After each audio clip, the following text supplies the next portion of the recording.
Ay, isang magandang araw po sa ating lahat, munting kalaman. Nako, eto, tila yata #1 senador. Tila yata makukulong at makakasuhan sa pinagagawa ng mga to. Binabalik-balikan yung mga nakaraan. No? Ito yung nagbunga na po yung mga pinagagawa nilang mga kalokohan. Di ho ba? Una pa lang po, sinabi na ng maraming individual na sa ating kababayan na wala namang problema kung babalikan yung nakaraan kahit Pangulong Duterte. Nakakulong na yung tao, pwede niyong kasuhan ng kasuhan. Bahala kayo. Sabi niya ni Pangulong Duterte, gawin nyo yung kung para sa bayan, makukulong siya, papayag siya. No? Wala nang pinagbabawal. Ang masama nito, napapako na doon sa nakaraan. Katulad na lang kay Senator Bongo, yung pamilya niya dinadamay. Parang dito, pinalilitaw po mga kababayan, ha? Yung kasalanan ng magulang, kasalanan ng magiging anak. Pero kung yun ay may kasalanan ng magulang, di ba? Kasabi niya mismo, sino ba una nagbukas nito? Sino una nagbukas nito sa joint venture na yang kay CLTG? Di ba? Kasi CLTG, halos kapangalan niya kasi, di ba? Christopher Tesoro Bongo, CLTG, di ba? So, ibig sabihin, walang kasalanan si Bongo dito, hindi porket magulang mo ay nagtayo, nag-establish ng company. Di ba? Yung ibig mo palang sabihin, nasanay kasi kayo mga Pilipino, kayo ibang mga Pilipino, kapag ang isang pamilya ay nagkasala yung magulang, ganun din ang anak. Di ba? Kaya nga tama yung sabi ng banal na kasulatan eh. Di ba? Kapag nag-asawa ka, ihiwalay ka sa magulang mo. Di ba? Si Bongo negosyante to eh. Marami to mga bago pa lang ito sumaba kay Duterte, may pera na si Bongo. Di ba? Saka anong kinalaman ni Bongo dito, mga kababayan ko? Alam nyo kung anong pinaka point dito? Ha? Dinadala nila kay Bongo kasi si Bongo napakalakas na bilang isang senador. Di ba? May possible na tumakbo ito sa mataas na posisyon ng Pilipinas or presidente, may impeachment si Sara, pwedeng maging presidente ito. Imagine 27 million. Kulang-kulang na yung unit team, 30 plus million si BBM dahil kay Sara Duterte. Nag-unit team sila, nag-unite sila. No? Pero ito si Bongo, solo lang to, 27 million. Ang boto niya. Di ho ba? Hindi pa to talaga totally, talaga nagustuhan siya ng taong bayan. Bakit siya nagustuhan? Duterte ba siya? DDS ba siya? Ha? Ibig mo pala sabihin, ganun karami DDS, 27 million? Hindi. Nagustuhan siya dahil nagtatrabaho talaga siya. Kahit anong issue binabato sa kanya ng mga DDS daw siya, kuno, ganyan-ganyan, kinakampihan si Duterte, nakikita yung trabaho niya, malasakit o lahat man. Di ba? Kitang-kita, halos siya nga lang at natatrabaho dyan eh, na seryoso eh. Wala siyang pakialam sa mga issue. Ngayon, idadawit nyo, bakit? Ang hinala ng iba, maaaring ito ay demolition job dahil niya, tapos sasabihin ng leader, uy, politika lang yan. Sasabihin naman ito ni Palengkera na Malacanang, tatrabaho lang ang Pangulo.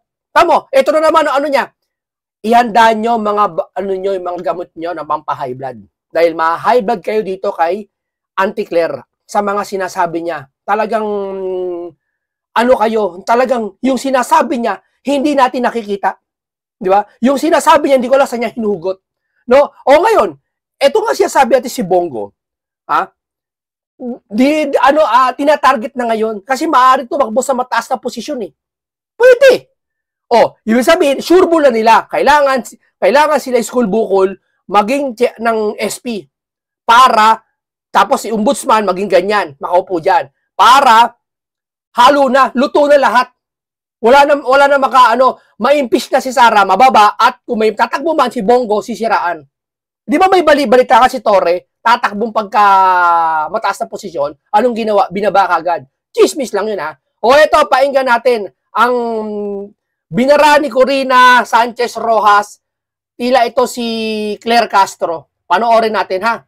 Uy, araw-araw naming nakikita, ano po. Pero si Pangulong Bongbong, kumusta naman po siya ngayon sa mga nangyayari? Sa ngayon, syempre po patuloy pa rin po siya sa pagtatrabaho at nakikinig naman po siya sa lahat ng mga sinasabi ng ating mga kababayan. Of course, nakikita rin po niya yung mga tao na gusto na lamang siyang pabagsakin. At hindi pa rin po titigil ng Pangulo sa pagbibigay ng mga kinakailangan ng ating mga kababayan. Doon naman po ang focus ng ating Pangulo. Tignan mo paputol tayo nagtatrabaho siya. Alam namin yon. Lahat naman kahit nga yung barangay tanod, nagtatrabaho eh. Mas nga yung mga nasa call center, private, nagtatrabaho eh.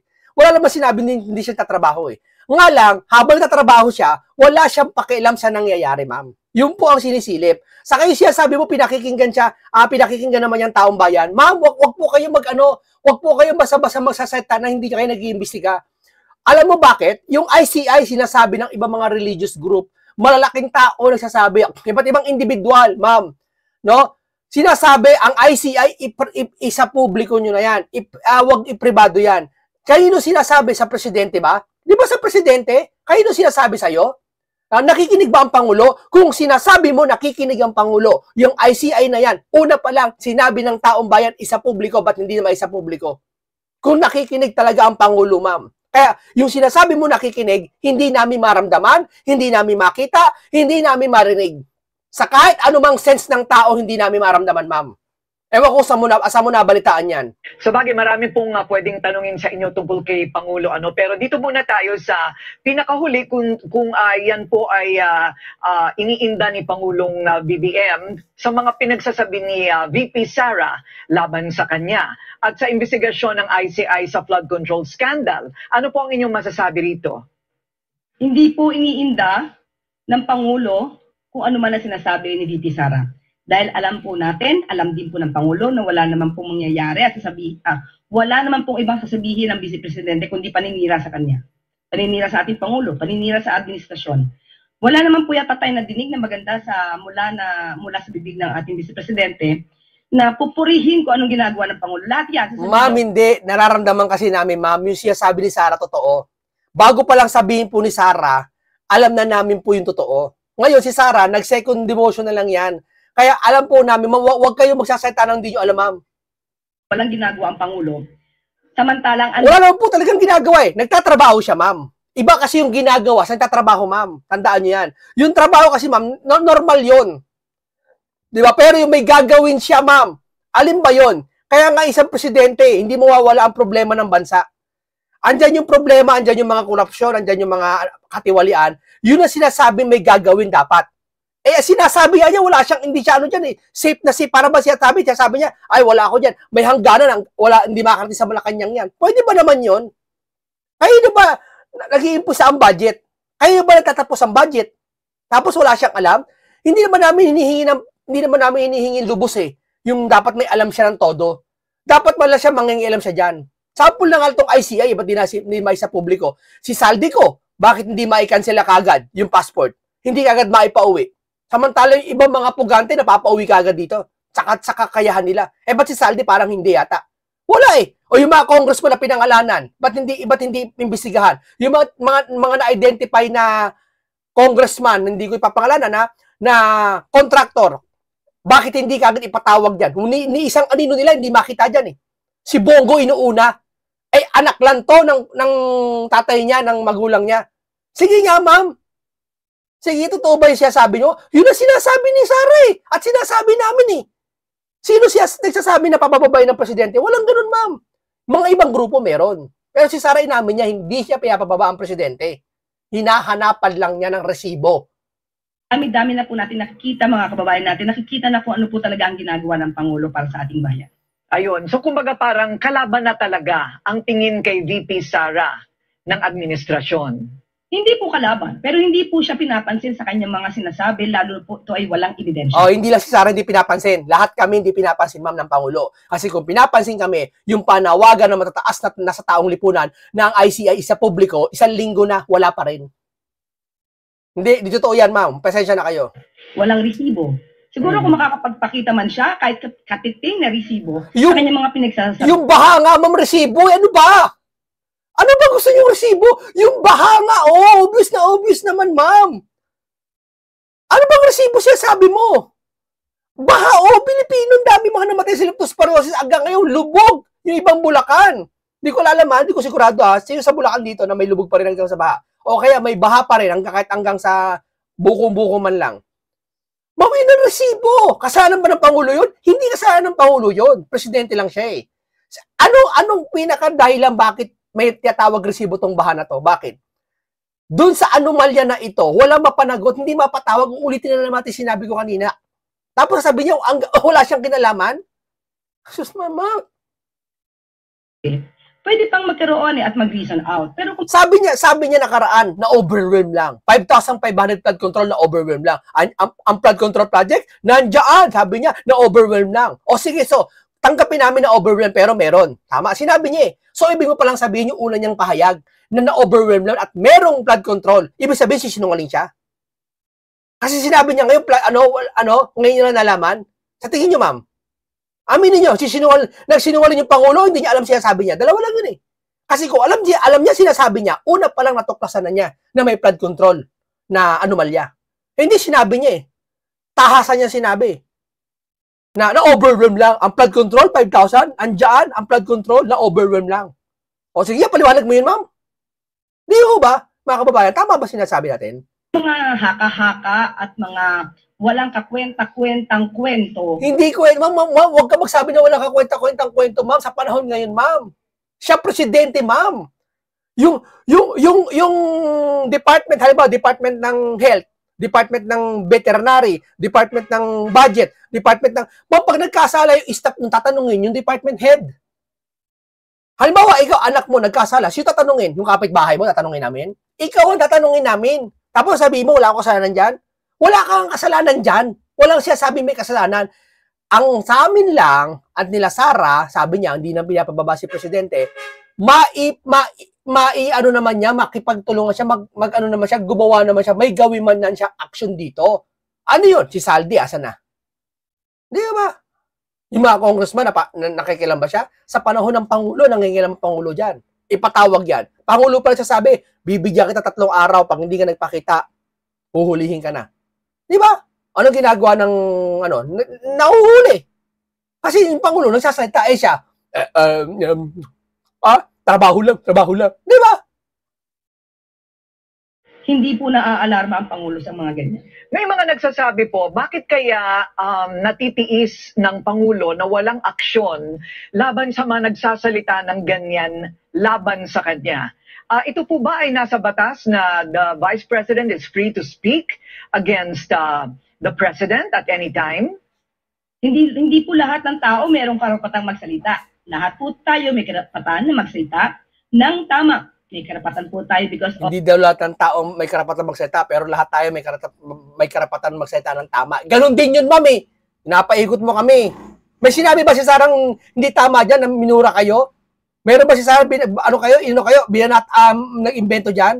Hindi eh. Sinakay lang yung bayan eh. Kung naman, palpak na naman. Of the constitutional right, meron tayong freedom of expression, pero may limitasyon po yan. Ang sinabi natin, kapag ka po meron kang karapatang magsalita, meron ka rin pong obligasyon na sundin ang batas. So kung ang paninira lamang ang gagawin niya, hindi pa ito naman po ay maitutuwid natin sa pagsasabi ng katotohanan at mabatikos ang kanyang mga kasinungalingan. Okay, so sa ngayon, puro mga palitan na lamang muna ng salita at walang mga legal na aksyon, no? Ang sabi rin po ni VP Sara, malamang pilit pong paaabutin sa kanya itong flood control issue dahil nadawit na nga sa ngayon ang kaalyado niyang si Senador Bongo. Reaction? Unang-una, wag po siya matakot kasi kung wala naman siya talagang ginawa na mali, hindi lang po siya makakasuhan. Wala naman siya sinabi na natatakot siya eh. Tinanong lang siya ng isang reporter doon kung may makakaabot ba sa kanya itong problemang ito. Wala siya sabi siya takot siya, ma'am. Huwag niyo naman siya invent ng saitaan ng ipapakain niyo sa viewers natin na ganyan na para batila sinasabi Sara, natatakot siya. Walang ganun, ma'am. Ganyan din po ang pananaw ng Pangulo sa kanyang sarili. Kaya nagtataka nga po tayo, sasabihin niya na siya ay siguradong hindi makakasuhan, pero nung sinabi ng Pangulo na siya mismo ay kumpiyansa siya na sa kanyang ginagawa at hindi siya maaaring makasuhan patungkol dito sa maanumalang flood control projects, bakit parang magkaiba ang kanyang mga opinion? Pag sa kanya, okay lang siya magsabi na wala siyang kasalanan, pero ang Pangulo na siya mismo, alam niya na wala rin siyang ginawang mali at siya pa ang nagpapaimbestiga dito, sasabihin niya na parang alam na ng Pangulo ang mangyayari dito. Parang double standard yata ang kanyang opinion. Ma'am, eto lang ma'am napakalinaw naman ma'am. Si Sara dati pa siya sabi, sige, gusto ko matuloy yan. Di ba yung impeachment? Sige, bala kayo, ituloy nyo, mas maganda. Si Sara pa nga nagpipresente na imbestigahan sarili niya. Di ho ba? Eto bang si leader mo, si Junior, anong ginagawa? Ha? Sinabi niya ba sa bibig niya na, sige, imbestigahan niyo ako. O sige, ganito tayo. Sinabi niya ba yon? Walang ganyan siya sabi. Inire-request niya ng taong bayan na magpa-test siya eh. Hindi siya nagpapatest eh. Di ho ba? Wala eh. Tapos, iba yung sinasabi mo sa kinikilos ng Pangulo at sa nakikita namin, ma'am. Sa tingin mo, maniniwala po kami sa inyo, ma'am? Sa tingin nyo, ma'am? Tanong ko lang sa inyo, ma'am. Di ho ba? So is the President confident against the pronouncements of former Governor Chavit Singson na mayroon daw mga proyekto na kahinahinala din sa Ilocos Norte? Kaya po niya sinabi yan, edi patunayan niya po. Patunayan daw niya po. Diyos ko po. Ito, basta makasagot lang siya ng kagad, no, na kasi akala kasi ng tao, pag nagtanong yung isang tao, sumagot kagad yung isang tao, akala magaling na. Hindi po ganun. May tao na pag tinanong, hindi agad nakakasagot. Pero pag sumagot naman, solid. Di ba? Ito kasi, basta pag tinanong to, sagot kagad siya eh. Para pagkamala natin siya na magaling. Di ba? Pero hindi niya alam yung sinasabi niya, hindi natin nakikita, wala tayong nakikita sa sinasabi niya. Yun lang naman po. Puro evidence niya, imbestigahan yan. At siguro imbestigahan ICI niya. Kumbaga parang, wasn't it predictable? Ito, panoorin natin ito ha. Malugod na tutugunan ito. Nagulat ka ba, Pinky, Willard, doon sa nauna si Bongo, Senator Bongo, na puntiryahin? Hindi ka makasagot. Hindi, ako lang nag-iisip bilang ordinaryo, di ba? Kasi malinaw na si Senator Bongo ay kaalyado ni VP Sara. So kumbaga parang, wasn't it predictable na siya yung una na tatamaan doon? Pero dahil contractor yung tatay niya, and half-brother, oo. Parado ka ngayon dito, Claire. Pupunta din oo, doon. kailangan silipin din. Pero siguro yung question nga ni Corina is, na siya yung nauna, no? Yun ang tanong mo eh, no? Oo. Siguro, oo. Uy, araw-araw naming nakikita. Yeah, it would eventually lead to that. At least there will be questions. Kasi nga, tatay mo, contractor, half-brother mo. Pero sabi nga ni Senator Bongo, hindi mo naman mapipili ang iyong mga anak.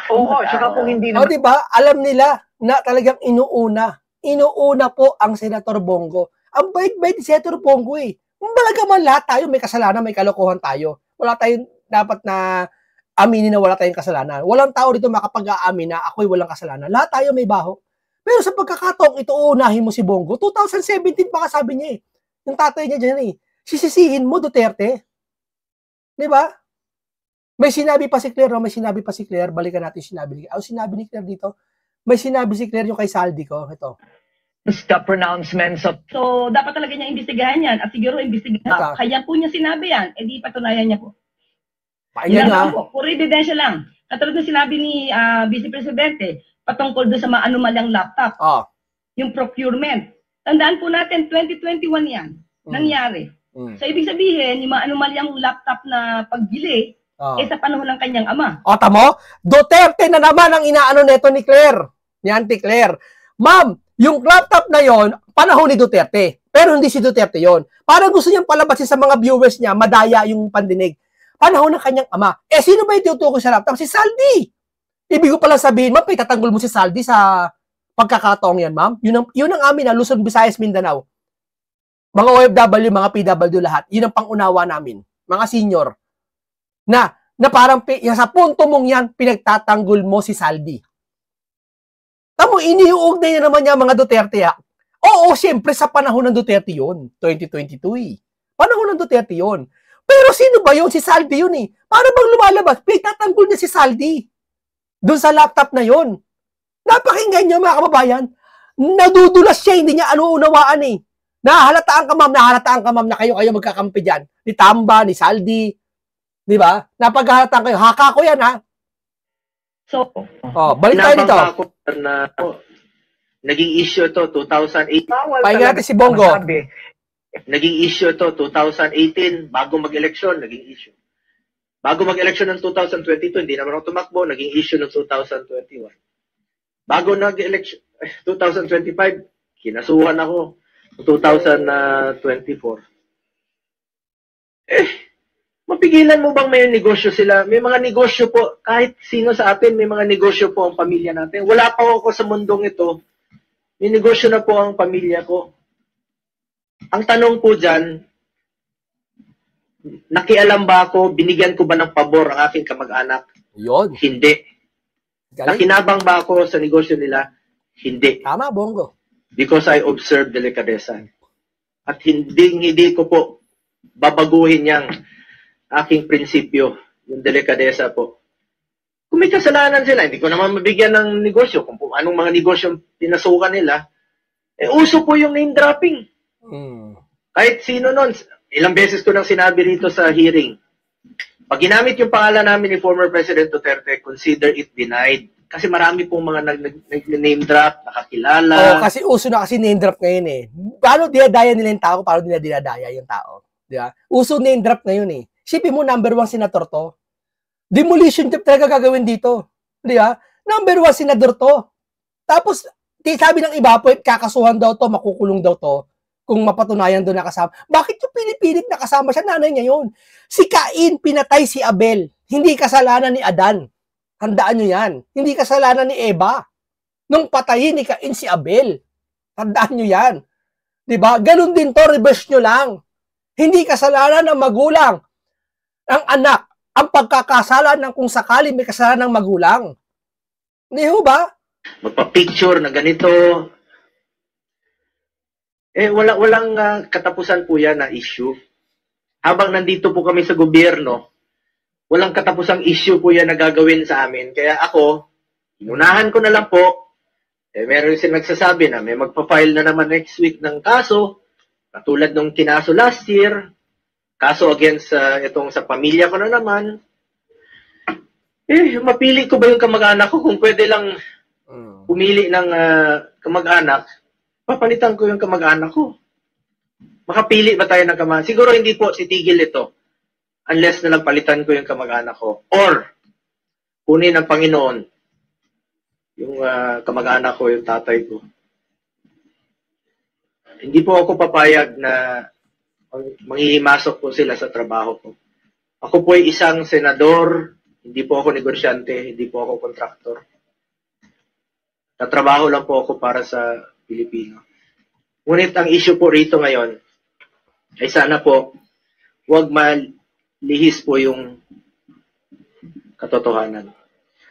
Magulo po yan pag ililihis nila yung katotohanan. Nag-aantay po ang sambayan ng Pilipino. Hindi ko kilala yung Diskaya at let me repeat, hindi po ako nakikipag-usap ng any government contracts o government transaction. Ililihis nila yung... Biruhin mo, sabihin ng matandang si Boy Dugo. Si Boy Dugo, ng dating Red Cross, si Boy Dugo. Ha? Ang sabi dating senador, alam mo sabi niya, si Boy Dugo, ang pulot dulo na ito, si Duterte, siyempre mo, puno-puno ng galit ang kanyang puso, walang kapatawaran. Pati si Trililing. Ganun na sila katindi ang galit nila sa mga Duterte. Kaya gumawa mang kabutihan ng mga Duterte kahit sila Marcoleta, sa pandinig nila, hindi kabutihan yon. Isa lang ang tawag ng banal na kasulatan diyan, mga kapatid, sa ganyang tao. At yung mga yan, sinisigurado susunugin yan sa impyerno. Ang tawag yan, mapagpaimbabaw. Isipin nyo na si Kristo, yung magnanakaw na katabi niya, maliligtas pa yon sa paghuhukom. Kesa yung mga taong tinutokso yung magnanakaw na hindi ka maliligtas niya, buwabakang, alam mo yun, mas niligtas niya pa yung na tao. Bakit niya ligtas? Kasi yun nagpakumbaba na kumilala. Di ba? Etong mga to, walang pagpapakumbaba itong mga to. Di ho ba? Katotohanan. Nag-aantay po ang sambayan ng Pilipino. Okay, hindi po ako humingi ng kapalit. Sinasabi ko lang, gawin nyo lang yung tama. Just do what is right. Lalong-lalo na po sa mga natulungan ng mga nasa gobyerno po. Hindi natin maiwasan. Uso yung mga name dropper. Walang katapusan gagamitin yung pangalan mo. Ulitin ko lang po, kung may pagkakamali o pagkukulang man ang kamag-anak ko, ako na po mismo ang magpapakaso at magpapakulong po sa kanila. Tingnan mo, kakasuhan yung sariling pamilya niya. Kung sakali mapatunayan. Patunayan nyo muna. Huwag nyo ibintang kay Bongo. Ang habulin niyo yung pamilya niya, wag si Bongo. Kasi may sariling buhay na to si Bongo. Masakit sa kanya yung kung sakali ang pamilya niya nagkasala. Masakit sa kanya bilang isang anak. Pero yun ang nararapat eh. At yun ang sinabi niya. Ayun ang resibo niya. Nakasuhan niyo, sige, ipatuloy niyo. Parang ganun. Ako mismo, sabi niya. Parang lumalabas, pamilya niya, kakasuhan niya. And it would be very unfair. Diskaya, dahil meron silang pinoproteksyonan. Ako na pong nananawagan muli. Not only sa Diskaya, nananawagan po ako sa lahat ng witnesses. Diskaya, lahat ng contractors. Okay. Sabi kayo ng totoo. Okay, tama. Sabi kayo ng totoo. Tumbukin po natin yung talagang mastermind. Papunta na eh. Papunta na dun sa mastermind eh. Sa ICI. Alam niyo sino yung mga mastermind. Alam namin. Tumbukin niyo po. Sa DPWH, sa Ombudsman, tumbukin niyo yung mastermind. Sino po yung mga nasa likod nito? Nag-aantay po kami. Nag-aantay ang Pilipino na meron pong panagot. Umaatras na ngayon. Paatras na lang, paatras. Kay Duterte lahat. Kay Duterte lahat ang punta. Yung ngayon, wala silang pakialam ngayon. Tapusin ko lang po. Floods, fires, earthquakes, and the pandemic. I earned their trust not through words, but through action. Serbisyo po ako at pagmamalasakit sa Pilipino. At hindi ko po sasayangin yung tiwalang binigay niyo po sa akin. I will never walk away from them. Sa katotohanan lang po tayo, pakiusap ko lang po, sa katotohanan lang tayo. Yung lumabas po yung totoo muna. The truth lang po. Ilabas niyo po yung katotohanan. Yan po ang pakiusap ko sa ICI, Secretary Vince, sa lahat po nag-iimbestiga. Doon lang po tayo sa katotohanan. Huwag na tayong paikot-ikot pa. Huwag natin ilihis ang katotohanan. Huwag niyo pong lokohin ng Pilipino. Tumbukin po natin ang dapat na tumbukin. Kinalaman ko dyan sa 2017. 2017 pa pala. Diyos ko, hinuhukay talaga. Hinuhukay talaga ng mga to. Yung ngayon, ayaw. Eto ngayon, yung kasalukuyang problema ngayon hindi mo na kailangan hukayin eh. Hindi mo na kasi hindi pa naman nalilibing eh, yung problema ngayon. Yung mga Pangulong Duterte dati, nahukay, nalibing na yun sa hindi naman sa limot, no? At hindi natin siya sabi na kalimutan na yun. Kailangan ito muna unahin mo yung ngayon. Kasi ito yung naapektuhan ng tao. Ano ba? Ano ka ba, leader? Ano ka ba? Ano ba kayo dyan? Meron mga joint ventures. Huwag niyo naman lukuhin taong bayan. Huwag niyo naman lukuhin kami. Niluloko niyo kami. Kambira naman, no? Nagpapakumbaba na nga kami sa inyo eh. Pahid na nga kami na private nyo ICI eh. Huwag niyo naman kami lokohin. Please check. Imbestigahan niyo po. Panagutin niyo, kasuhan niyo. Willing po ako maging complainant. May mga pagkukulang. Willing po ako. Kesa naman papaikot-ikot pa natin. Kasi expect it na hindi lang po ito ang mangyayari. May mga gumagalaw na wersa para iikot po yung katotohanan. Para hindi mapanagot. Nandun eh. Klarong-klaro na dito. Nag-imbestiga na tayo dito sa Blue Ribbon Committee. Marami nang lumalabas. Ang dami-daming mga kongresista na sila mismo ang kontraktor. Sila mismo. Congressman talaga na kontraktor. Yun na nga. Dito lang po muna tayo. No? Sinabi ni Bongo, sila mismo mga kontraktor. Kung siya sabi ni Auntie Claire na yung Pangulo ay may ginagawa, hindi na trabaho iba yung ginagawa sa trabaho, ma'am. Diba? Kung ang Pangulo may ginagawa tungkol sa isyong ito, dapat yung mga kontraktor na na-identify na siya mismo na, sige, patawa. Kasi siya may kapangyarihan eh. Siya umaasa. Kung hindi kaya ng Senate, hindi na kinaya ng Senate. Hindi kinaya ng ICI, hindi kinaya, dapat presidente na mismo kumilos eh. Hindi naman siya kikilos eh, mag-uutos na naman siya eh. No? Sige po, hanggang dito lang po muna tayo. Paalam sa inyong lahat.